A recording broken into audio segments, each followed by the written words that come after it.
nagbunyag ng katiwalian. Correct. 'Di ba? Kung hindi kaya dahil kay BBM, walang tapang si BBM at lakas ng loob. 'Di ba? Igarapalan na halos umiyak ang Pangulo kung nakita nyo lang mga kababayan ko. Umiyak ang Pangulong Bongbong Marcos nang dahil po sa nalaman niya na sobra-sobra na ang katiwalian, no? Garapalan, 'di ba?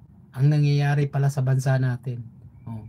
Kung hindi dahil kay BBM, may siwalat ba 'yan? O kahit may tamaan na kung sino man, 'di ba? Wala siyang pakialam kung kamag-anak, kaalyado, pinsan. Oh, 'di ba? Ganun dapat ang isang presidente.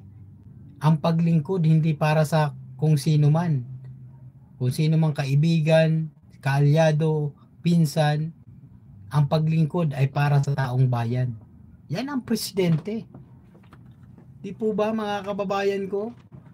Oh, eto, pakinggan nyo mga kababayan ko dahil ano, marami ditong mga lalabas pa sa mga katanungan about kay Attorney Claire Castro itong media, mga kababayan. Tingnan nyo, kayo na humusga mga kababayan. Pakinggan nyo yan. Yan, good evening Papa Ben Leoneda, yung shoutout po sa inyo to Sir Raimondo, shoutout at Sir Manny, sa lahat po shoutout po sa inyo mga kababayan ko. Dating security aide po ni Kong Zaldico na si Orly Gutesa, implicating po former Speaker Romualdez, pinsan po ng ating Pangulo, doon sa flood control anomaly, saying na siya mismo yung nag-deliver ng mali-malitang pera na kung tawagin po nila ay basura. Muli, ang nais ng Pangulo, lahat po na magtetestigo, ay makumpleto po sana ang ebidensya dahil ito po ay magagamit kung masasampahan ng kaso sa korte. Pero mo mga kababayan, no? Anong sabi ni Attorney Claire Castro? Anuhin yung mga kompletong ebidensya. Kung sino yung dapat kasuhan, kasuhan. Tingnan nyo, kay Martin Romualdez pa yan.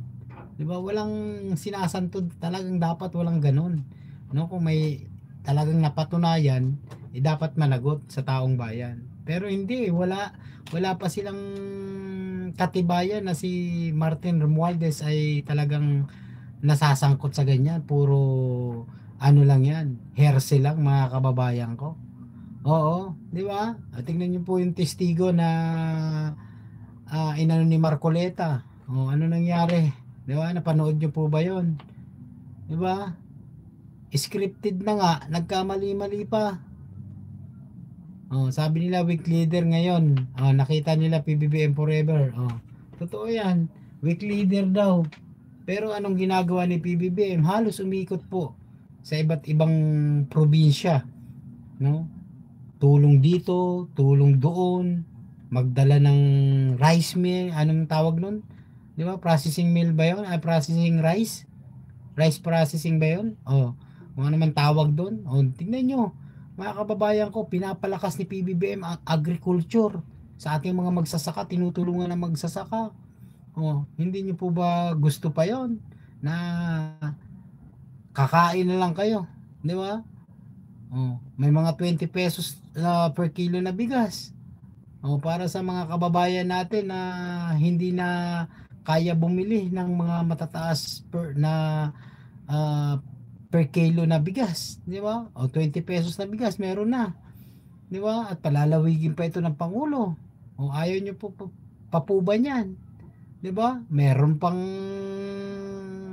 mga ayuda na imbis kurakutin nila, inilaan ni PBBM sa mga ayuda na yan.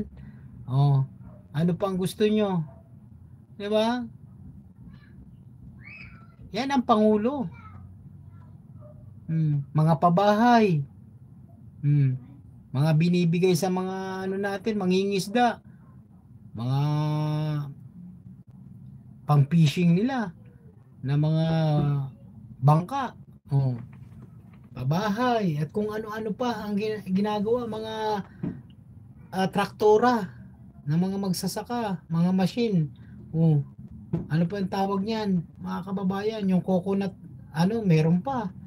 Ang dami ng ginawa ni BBM. Bulag lang talaga tong mga kababayan.